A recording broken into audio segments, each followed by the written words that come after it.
asalaamu calaykum saaxiibayaal waa saaxiibkiinta Mareykanka isku soo laabasho wanaagsan waxaynoo sii socday series Kenya Lesson Borderland waxaynoo maraysay Hariisu oo saaxiibadiis gacantiisa ku binteen isla markaana qaylaafka furtay xoogaa markii ka soo wareegtayna yidhi waana saaxiibadii dartooda u sarfayf garooba sidoo kalena ogaada cidda ka dambaysa geemiskan halkateena shaqad waxaa ku bilaabmaysaa Hariisu oo ku sugan meel ciyaar cusub ka socoto laakiin ma gelayo wuxuu la hadlayaa ciyaartoyda si uu ogaado wax ku saabsan xeebta balse uma jawaabaan Hariisu iyo Usagi waxaa si dhab uga go'an inay ogaadaan meesha ay dadku ugu yeedhayaan xeebta markii dambe way iskala qaybiyaan waxayna dabagalaan qaar ka mid ah ka qaybgalayaasha ciyaarta kuwaasoo xidhan saacad isku wada mid ah markii ay sii dabagalaan ugu dambeyntii waxay gaadhayaan meeshii lagu sheegaya xeebta waana dhisme aad u weyn oo u eg hotel 5 star ah laakiin inta ay eegayaan dhismaha qof ayaa xagga dambe ka yimaada isla markaana madaxa ayuu ku dhuftaa wayna miir beelaan waana la afduubtaa markay soo baraarugaan waxay arkaan iyagoo jooga hool weyn iyo dad ku hareeraysan isla markaana waxa uu soo gelaya ninka ugu sarreeya meesha Hariisu wuxuu si toos ah weydiinayaa inay rabaan inay ogaadaan wax ku saabsan geemka dhimashada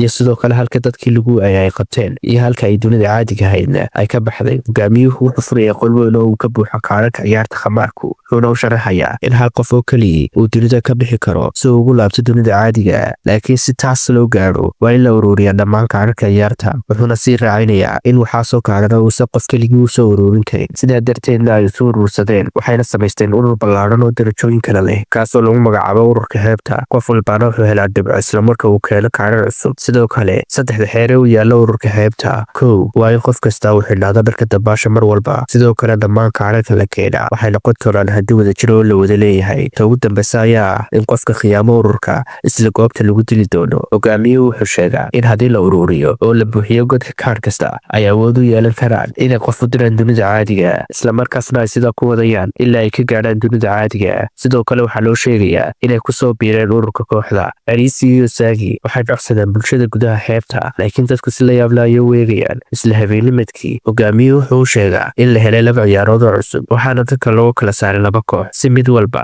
ciyaar gaara uu ugu biiro Ana oo ka tirsan xubnaha sare ee ururka waxay Hariisu ku xaysaa ciyaar jaaba si loo hubiyo inuu u qalmo inuu ururka u noqdo xubin fulineed ciyaarta dhexdeeda waxay galaan goob waxaana isxidha albaabada waxaa hor yaalla 3 baton oo la kala jeedi karo waxaana loo sheegaa in mid ka mid a batonku uu keliya shidi doono laambada taasoo ku taala dhanka kale balse aysan arkayn inay shidmayso marka ay taabtaan batonka sidoo kale haddii korontadu gaadho heerka biyuhu ay marayaan dhammaantood way dhuman doonaan waxayna haystaan keliya 2 taanis oo ay ku tijaabiyaan laambada kadib fikrado badan oo khasaaray biyuhu waxay u soo dhowaadaan dhanka korontada xaalkuna uu ku sii adkaada kadib Hariisu wuu fikiraa wuxuuna jidaa hal batan xoogaa markuu daayana wuxuu sheegayaa gabadh kale oo la yidhaahdo Kuwiina inay taabato laambada si ay u ogaato inay diiran tahay laambadu haddii ay diiran tahayna waxay la micno tahay inay shidmatay taasoo ka dhigaysa in batonku ay jiideen uu yahay kan saxda kadib waxa uu sheegtaa inay diiran tahay laambadu isla waxa uu dib ugu laabta batankii oo uu jiiday sidaas ayuuna ku guulaysteen halka tiimkii kale ay uga mahad celinaya fikradda cajiibka ah ee uu keenay markii uu ku laabtay xeebta wuxuu la kulmaa Usagi isla waqti yar kadib Aguni iyo kooxdiisa oo hubaysanaya soo gaadha meesha Kuwiina waxa uu sheegtaa Hariisu in kuwani ay yihiin burcadda xeebta uuna iska ilaaliyo sidoo kalena uu amradooda qaato haddii kale ay dili doonaan mid ka mid ah askarta Aguni wuxuu qashqashaad ku bilaabaa Usagi balse Hariisu ayaa isku dayay inuu ka celiyo kadib Aguni wuxuu isku dayay inuu Hariisu cabsi geliyo isagoo qoriga ku toosinaya laakiin nasiib wanaag Hatter oo ah hogaamiyaha xeebta ayaa soo gala wuxuuna u sheegaa Aguni iyo kooxdiisa inay dagaalka joojiyaan sidoo kalena wuxuu Hariisu ku casuubaa kulan gaar ah oo ay la leeyihiin xubnaha sare ee ururka dhanka kale xubnaha sare wuxuu u sheegaa in kaarag dhowr ah aysan weli helin waxaana ka mid ah kaarka boqorada ka boqorka iyo sidoo kale kaarka Jack wuxuuna u sheegaa in kaarka kaliya ay rabaan inuu yahay kaarka Ten of Hearts sidoo kalena Hatter wuxuu u sheegaa tiimka in fiisihiisu uu dhammaanayo sidaa darteedna uu geli rabo game cusub xalqadu waxay ku dhammaataa iyadoo Hatter inta uusan weli tegin Hariisu ku casuumo fadhi gaar ah uuna u sheegay inuu noqon karo geesiga geemka xalqada lixaadna waxay ku bilaabmataa Usagi oo ku garaacaysa albaabka Hariisu si ay u toosiso kadib markuu kaco waxa uu sheegaa Usagi inuu u baahan yihiin xog dheeraada si ay u fahmaan wax ku saabsan geemiska wuxuu bilaabaa inuu la sheekaysto dadka kala duwan si uu xooga uga helo markii dambe wuxuu maqlaa qori la ridayo wuxuuna arkaa 3 ka mid ah raggii Hatter kuwaasoo ka sii socda qashinqubka wuxuu tagaa meesha wuxuuna arkaa meydad lagu tuuray isla markaas waxa uu yimaada Kuwiina iyo saaxiibka Tishiya waxay Hariisu xasuusiyaan xeerka saddexaad ee ururka xeebta kaasoo ahaa in qofkii wax khiyaaba la dili doono sidaa darteedna ay dadkan u dhinteen Tishiya wuxuu sheegaa in burcadda Aguni ay rabaan inay dilaan haatar si ay hogaanka ula wareegaan. haddii ay taasi dhacdana dhammaantood waa la dili doonaa. waxayna ariisuhu sheegaan inay qorsheynayaan inay xadaan dhammaan kaadhadhka kadibna meesha ay ka cararayaan. sidaa darteed uu iyaga ugu soo biiro, sidoo kalena uu ka caawiyo xadda kaadhadhka uuna ka aqbalo arrinta. dhanka kale haatar wuxuu u bahaaciyaa si uu fiisihiisa u kordhiyo, laakiin waxaa lagu soo celiyaa xeebta isagoo meyd ah kuna yaalaan dhowr xabadood, taasoo iyadana gadaal ka ogaan doona dhacdada cidda dishay. kadib waxay bilaabaan ururku inay u codeeyaan cidda noqon doonta hogaamiyaha cusub, balse budhcadda Aguni waxay qori ku qabtaan xubnaha sare ee ururka, waxayna ku khasbaan inay u codeeyaan Aguni si uu noqdo hogaamiyaha cusub. iyana way qaataan amarka,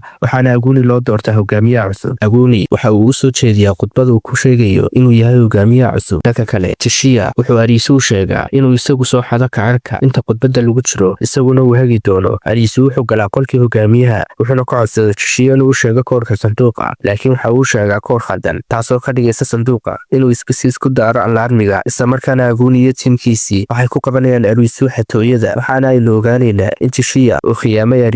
Arisu waa la xidhaa, waxaana uu sheegaan inuu halkan ku xidhnaanayo ilaa inta fiisihiisu ka dhacayo oo uu laysa guduudan madaxa kaga dhacayo, kolkaasna uu ku dhimanayo. dhanka kale Usagi way ka haystaan, waxaana isku dayaan inay xoogaan, balse inta aysan xoogin ka hor Layla ayaa yeedha, taasoo ka kaxaysa raggii. Tishia wuxuu dib ugu laabtaa qolkii hogaamiyaha, wuxuuna xadaa kaadhadhkii, wuxuuna isku diyaarinaya inuu ka baxsado xeebta isagiiyo Kuwiinaba, balse Kuwiina waxa uu sheegtaa inuusan dareemin wax qoomamo ah, isagoo khiyaamay Arisu noloshiisana galaaftay. inta ay hadalka isweydaarsanayaan waxay ogaanayaan in goobta dhismaha xeebta ku taalo ay isku bedesho goobta geemka xiga lagu ciyaari doono, taasoo macnaheedu tahay inaan laga bixi karin goobta ilaa geemku dhammaado. qofkii isku daya inuu baxana ay laysarada cascasi dili doonaan. isla markaas sameecadaha dhismaha ku yaala ayaa u sheegaya qof walba in dhammaan dadku ay yimaadaan hoolka weyn, waxaana lagu wargelinayaa in ciyaar cusub bilaami doonto. qof walbaana waxa uu qaataa moobilka ciyaarta. dhanka kale Arisu weli wuxuu ku xiran yahay qolkii, wuxuu iska dayaa inuu iska furo, laakiin ma awoodo. dhanka hoolka ciyaarta cusub ayaa la magacaaba, waxaa la hordhigaa haweeney dhimato oo mindi laga geliyay laabta, waxayna ciyaartu u sheegtaa inay helaan qofkii dilay gabadhaas, kadibna ay xukun uga dhigaan dilaaga inay ku tuuraan dabka ololaya. wakhtiga la siiyeyna waa 2 saacadood. haddii aysan dilaaga soo helin dhammaantood way dhiman doonaan. xalqadan waxay ku dhammaanaysaa iyadoo qof walbaaba cabsi dareemayo, dadkiina midba midka kale uu ka shakiyey. xalqadeena 7 waxay ku bilaabmataa isla markii meydkii gabadha la helay. dadku waxay bilaabaan in eedda ay saaraan gabadha dhibatay saaxiibkeed, taasoo la yidhaahdo Asuhi. dadka qaar waxay damcaan in si degdega Asuhi loogu tuuro dabka holcaya si ay u badbaadaan geemkuna u dhammaado, laakiin mid ka mid a madaxda sare ee ururka oo la yidhaahdo Mira ayaa joojinaysa arrinta, waxayna u sheegaysaa in qof walba dambiilo uu yahay haddii uu ka aamuso qofkii dilay gabadha. dhanka kale Aan oo ah gabadh kale oo caqli badan oo hore uga shaqayn jirtay shaybaarista dembiyada, waxay gacanta ku haysaa tuwaal dhiig leh. dadku waxay weydiiyaan waxa uu yahay, iyagoo ka shaki qaba inay dilaaga tahay, balse Aan waxay u sheegtaa in dhiig uu yahay dhiiggii Haatar oo ah hogaamiyihii hore ee ururka xeebta. waxay sheegtaa in xabadda lagu dilay Haatar ay ka mid tahay rasaasta ay isticmaalaan dadka ka tirsan ururku. taas macnaheedu waa in Haatar loo dilay si ula kaca, weliba uu dilay qof inagu dhex jira. isla markaas Aguni iyo raggiisii waxay soo galaan hoolka. Aguni waxa uu sheegaa dhammaan dadkii in qof walba oo goobta ku sugan uu noqon karo dilaaga marka laga reebo isaga, wuxuuna ku wargeliyaa inay iska soo saaraan dilaaga geemka, haddii kale uu dhammaantood laynayo oo uu gubi doono si uu geemka ugu guulaysto. ragga kooxda Aguni waxay hawada u ridayaan rasaas, waxaana ka dhashay jahwareer iyo argagax. dagaal ayaana bilaabmaya. dhanka kale Usagi waxay kaxaysataa Asuhi iyo taleefankii ugu dambeeyay ee soo hadhay, kaasoo Arisu loogu talagalay, waxayna ku carareen gudaha dhismaha. ragga Aguni waxay bilaabaan inay dadka xasuuqaan si ay u helaan dilaaga, waxayna bay dadka ku tuurayaan dabka iyagoo rajo ka qaba in midkood yahay dilaaga si ciyaarta loo dhammeeyo. dhanka kale Usagi waxay la kulmaysaa Tata, kaasoo ay ciyaari ka qaybgalayseen isku barteen. way iskartaan, waxayna samaystaan koox isbahaysi ah si ay u badbaadaan. isla waqtigaas Kuwiina iyo Tishia waxay ka daawanayaan dhammaan dhacdooyinka qolka kaamirooyinka laga maamulo. Kuwiina waxay aragtaa Ana oo baaritaan ku samaynaysa meel gooni ah, way u tagtaa si ay u weydiiso waxa ay samaynayso. Ana waxa uu sheegtaa inay samaynayso walax kiimika oo lagu ogaan karo faraha dadka, si ay mindida gabadha ka taagnaydna ay uga baadho faraha cidda wax dishay. waxay u sheegtaa inay ahayd dembi baadhe ka hor inta aysan imaanin dunidan, laakiin isla waqtiga waxaa kasoo hor muuqda mid ka mid a ilaaliyayaasha Aguni oo la yidhaahdo Last Boss. Kuwiina waxa uu sheegtay in Ana ay iska baxdo, halka iyaduna ay ka dabxiri doonto ninkan. Ana way baxdaa, halka Kuwiina dagaal ay la gasho Last Boss. inta ay dagaalamayeen labadooduba waxay isweydaarsadaan sheekooyinkooda nololeed. Last Boss wuxuu ahaa blogger aan caanimo helin, halka waalidkiisa iyo asxaabtiisu wax mataro u haysteen, laakiin dunidan markuu yimid wuxuu arkay fursad uu qof cusub ku noqon karo. dhanka kale Kuwiina waxay ahayd gabadh yar, balse aabaheed uu u tababari jiray sida wiilasha, kaasoo jeclaa inuu wiil dhalo, balse gabadh u dhalatay. taas beddelkeeda uu gabadhiisa ku barbaariyey nolosha wiilasha oo kale, isagoo dharka ragga u xidhi jiray, sidoo kale baray xirfadaha ragga ee dagaalka, kana fogay wax walba u ekaysiin lahaa gabadh. balse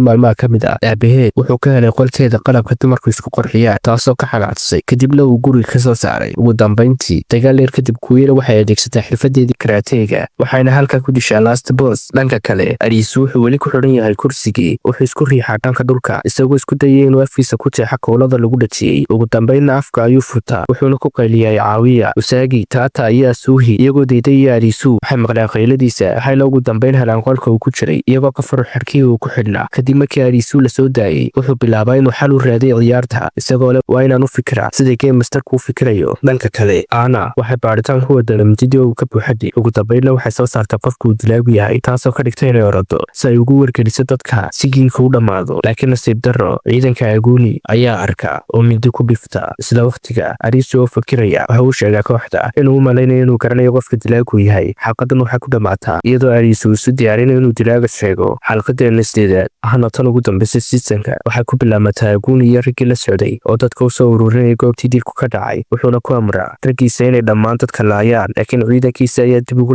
labalabaynaya waxaana u muuqdaan kuwa aan doonayn inay sii wadaan xasuuqa ariisu ayaa goobta yimaada isagoo ku qalinaya inay joojiyaan dagaalka waxaana uu sheegayaa dadka in aguuni uu dilay haatar kaasoo ah hogaamiyihii hore halka aguuni uu garaaco ariisu laakiin markaas ayuu ugu dambayn firtaa wuxuuna sheegaa inuu isagu dilay haatar uuna yahay dilaaga la raadinayo ee geemka dabkana lagu tuuray isaga laakiin ariisu wuxuu u sheegaa inuusan isagu ahayn dilaaga geemka la rabo sababtoo ama uusan dilin gabadha ee waxa uu dilay haatar sidoo kale waxa uu sheegay inuu dareemayo inuu ka shalaynayo kadib markii uu dilay saaxiibkii wuxuu sidoo kale ugu daraa inaysan muhiim ahayn inuu dilo saaxiibkii si uu u noqdo hogaamiyaha maadaama uu haystayba hubka iyo ciidanka ururka markii horeba intaa kadib waxaan ku laabananaa xasuuso hore oo muujinaya sida haatar uu u noqday dilaaga isagoo dadka dilaya haddii aysan kacarka geemka la wadaagin waxaan aragnaa markii haatar uu tegay ciyaarta si uu fiisihiisa u kordhiyo aguuni oo fikiraya wuxuuna doonayaa inuu isaga baxo ururka xeebta uu ka qariyay haatar isagoo ka baqay inuu ciqaabo mardhow halka haatar uu dareemayay arrinka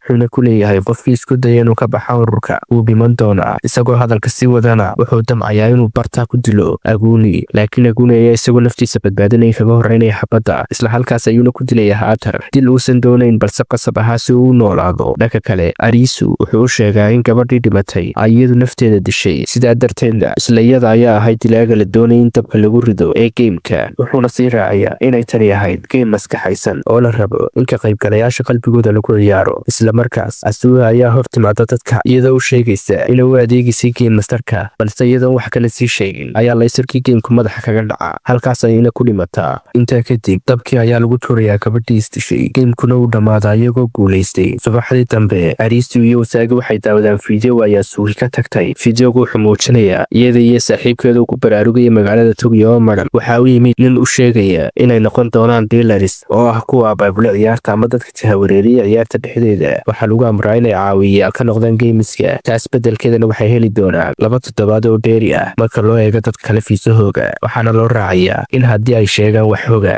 ay dhiman doonaan waana ta ku dhacday markii dhaweydii fiidooga kale ayaa muujinaya suuhi oo si qorsada u galaysa xarrisira halkaas oo ay ku jiraan dadka geemiskin ka dambeeya waxaanu arkaynaa meelo dad badan oo kombiyuutarra ku shaqaynaya ay joogaan kuwaasoo daawanaya geemka kuna qoslaya dhimashada iyo rafaadka dadka geemka ciyaaraya waxayna kala dooranayaan ka qayb qaatayaasha geemka ariisu iyo usaagi waxay booqdaan xaruntaas isla marka ay galaan meeshaas waxay arkaan in dhammaan dadkii maamulayay geemka la dilay iyadoo mid kasta uu madaxa kaga dhacay laysarkii casa shiya iyo kuwiidha sidoo kale halkaas ayay yimaadeen waxayna sheegaa in kuwani aysan ahayn kuwa maamulayay geemka ee uu jiro dad kale oo ka dambeeya waxan isla markaas cod ayaa shaashada kasoo muuqda miira ayayna ahayd waxayna ku leedahay ciyaartida nool waxay wajahi doonaan ciyaaro cusub markan waxay ciyaari doonaan ciyaaraha facecardska kadib ariisu wuxuu leeyahay hadda ugu yaraa waan ogaanay cidda ka dambaysa dilalka iyo geemiskan si fududna waan u garan karnaa cadowga iyaga qaybta ugu dambaysa waxay muujinaysaa ariisu usaagi kuwiira iyo shishiya oo wada taagan waxayna eegayaan balooniska hawada sare ku duulaya oo sita calaamado facecardsa taasoo muujinaysa ciyaaro kale ay bilaaban doonaan siisankeena koobaad ee filimka Alice in Borderland halkaas ay ku dhammaaday siisanka labaad waxaynu soo dhigi doonaa xalqadan xalqada ku xigta insha Allah taala haddii aad channel ku cusubta subscribe mahadsanid